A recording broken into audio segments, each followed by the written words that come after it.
अखिल भारतीय राष्ट्रीय शैक्षिक महासंघ की तरफ से आप सभी का इस प्रेस वार्ता में स्वागत है, अभिनंदन है। 1.5 वर्ष सरकार बन के हो गया है और 1.5 वर्ष में प्रदेश का कर्मचारी वर्ग हमेशा सरकार की तरफ जब भी फेस्टिवल आता है तो ध्यान से देखता था कि हमें कुछ मिलेगा नहीं मिलेगा, और ऐसे मामले सरकार के ध्यान में आते भी है। बीच में कुछ परिस्थिति ऐसी बनी प्रदेश में, कुछ घटनाएं ऐसी घटी जिसकी वजह से हर कर्मचारी वर्ग जो है वो आराम से सरकार का सहयोग करने में लग गया। पिछले दिनों कल जो एक आदेश सरकार ने जारी किए हैं, उस आदेश से प्रदेश का कर्मचारी वर्ग और पेंशनर वर्ग जो है, जो 4 लाख के आसपास जाता है, वो हताश है, निराश है। और ऐसे में अखिल भारतीय राष्ट्रीय शैक्षिक महासंघ राष्ट्रीय संगठन होने के नाते प्रदेश के इस फैसले का कड़ा विरोध करता है और सरकार से आग्रह करता है कि जो आपने फैसला लिया है, जो आपने कल एक आदेश किया है, उस आदेश को आप वापस लें। हमने प्रदेश की पूर्व सरकार से शिक्षकों के लिए, कर्मचारियों के लिए कुछ ऐसे काम करवाए थे जो मैं आपके माध्यम से भी गिनाना चाह रहा था। प्रदेश का बहुत बड़ा वर्ग था भाषा अध्यापक और संस्कृत अध्यापक, जिनको टीजीटी का दर्जा दिलाने का काम हमने किया था। इंटर डिस्ट्रिक्ट ट्रांसफर पॉलिसी, क्योंकि एक जिले से दूसरे जिले में जो माताएं और हमारी बहनें रहा करती थी, उनको वापस अपने घर में या घरे क्षेत्र में आने के लिए 14 साल का इंतजार करना पड़ता था, जो उसको हमने खत्म करवाया था और एक नीति बनाई थी, जिसको बाद में वर्तमान सरकार ने इसको विड्रॉ किया है। अब दोबारा से लागू करने का आदेश जारी किए। बहुत बड़ा वर्ग था पीटीए पैट, जो पिछले 15 वर्षों से जो नियमित होने की आस लगा के बैठा था, उनको सरकार ने नियमित करवाया था। एसएमसी के लिए क्लोज नंबर 9 और 10 को हटाने का काम भी हमने किया था, और जो वेतन आयोग के साथ साथ 50,000 जो एरियर का पैसा था, एक मुश्त सरकार के खाते सरकार ने प्रदेशी कर्मचारी वर्ग को दिया था।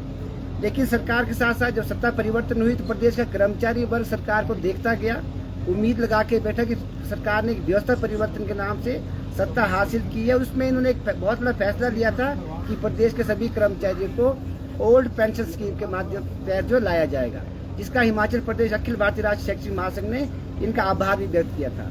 लेकिन जिस प्रकार के आदेश आपने कल निकाले हैं, उससे प्रदेश का कर्मचारी वर्ग एक बहुत हताश हुआ है। आपने उनके सम्मान को ठेस पहुंचाई है।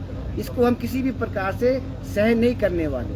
आप हैरान होंगे, कल सरकार ने एक आदेश जारी किए हैं और मैं उन वित्त आयोग, वित्त विभाग में बैठने वाले अधिकारियों से भी जानना चाहूँगा कि आप किस प्रकार की कैलकुलेशन आप कर रहे हो। आपने उदाहरण के तौर पे कोई कर्मचारी जिसका एरियर 2 लाख रुपए है वेतन का, आपने उसको कहा है कि हम इसको 1.5% पहले किस्त जारी करेंगे, 3,000 रुपये आप उसको मार्च में दे देंगे। उसके बाद उस 1,97,000 रुपये बच जाएगा, जिसको पूरा करते करते कर्मचारी खाते में आने में 32 वर्ष लग जाएंगे। तो आप ऐसी योजना से और 500 रुपये पर मंथ के हिसाब से आपने फिक्स कर दिया है। इस प्रकार का अन्याय आप प्रदेश के कर्मचारी वर्ग साथ आप ना करें। ये प्रदेश के कर्मचारियों का, उसकी मेहनत का पैसा है, उसकी लगन का पैसा है, उसकी ईमानदारी का पैसा है। कोविड काल में और खास तौर पर जब भी घटना घटी थी, ये उन कर्मचारियों का पैसा है जो आप दिन रात आपके साथ खड़ा था। हम फिर आपसे आग्रह कर रहे हैं कि इस प्रकार के पैसे की हमें जरूरत नहीं, आप मत दीजिए। सरकार के हालात, अगर आर्थिक हालात ठीक नहीं है, मत दीजिए। लेकिन अगर आप ऐसे टुकड़ों में आप बांट के दोगे तो हम इसका कड़ा विरोध करते हैं। हम सरकार से आग्रह करते हैं कि इसको आप विड्रॉ करें, वापस लें, और जब आर्थिक हालात आपके ठीक हो गए तो आप उस टाइम दें। अब आप एरियर की हम बात करते हैं, किसी का एरियर 30,000 रुपये, उसको पूरा करते करते 5 वर्ष 5 महीने लगने वाले हैं, जिस प्रकार सरकार दे रही है। तो आपने तो टुकड़ों से टुकड़े कर दिए। इस प्रकार का जो है अन्याय आप मत करें। आपसे हम आग्रह करते हैं। और सरकार, क्योंकि आपके पास हो सकता है आर्थिक मजबूरी सरकार की है, 1.5 वर्ष तक प्रदेश का कर्मचारी वर्ग नहीं बोला, आपके साथ कंधे से कंधा मिला काम कर रहा है।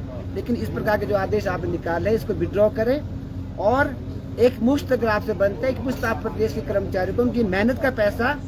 कितने कर्मचारी इससे प्रभावित होते हैं? और इस व्यवस्था से 2.5 लाख जो नियमित कर्मचारी है और पेंशनर जो है वो 2 से 2.5 लाख के 1.5 लाख के आसपास पेंशनर है, ये सारे के सारे प्रभावित होने वाले हैं।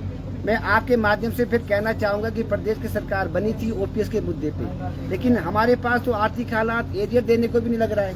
क्या हम ओपीएस देने में समर्थ हो पाएंगे, ये सोचने वाला विषय है। इसलिए आग्रह सरकार से हम इतना आग्रह कर रहे हैं और इसका विरोध भी कर रहे हैं कि इस फैसले को आप वापस करें हम किसी भी हद तक प्रदेश के कर्मचारियों और अपने सम्मान की लड़ाई लड़ेगा। क्या ये फैसला जल्दबाजी में लिया गया है, टुकड़ों में, क्योंकि पहले भी एरिया टुकड़ों में दिया गया लेकिन इतने टुकड़े पहली बार किए गए? मैं हैरान हूँ फैसला किस आधार पर लिया है। हम क्योंकि डीए हमारा 12% रह गया है, अभी इन्होंने 4 दिया है, 8 पे रह गया है, तो 8 की उम्मीद भी है। मुझे तो नहीं लग रही उम्मीद हमें मिलने वाली है, लेकिन जिस प्रकार आपने कल इसको डिवाइड किया है, मैं आपसे एग्जांपल देके समझा रहा हूँ कि 1,97,000 रुपये जो आपका मार्च के बाद रह जाएगा, उसको पूरा करते करते आपके 394 महीने लग जाएंगे। 394 महीने हम रहेंगे, नहीं देंगे, कौन आपके एरियर खाएगा? सरकार ऐसा ना करे। प्रदेश का कर्मचारी वर्ग आपके साथ सहयोग करने को तैयार है, लेकिन उनके हकों की लड़ाई के लिए आपको हमारा हक हमें देने का आपको प्रयास करना पड़ेगा।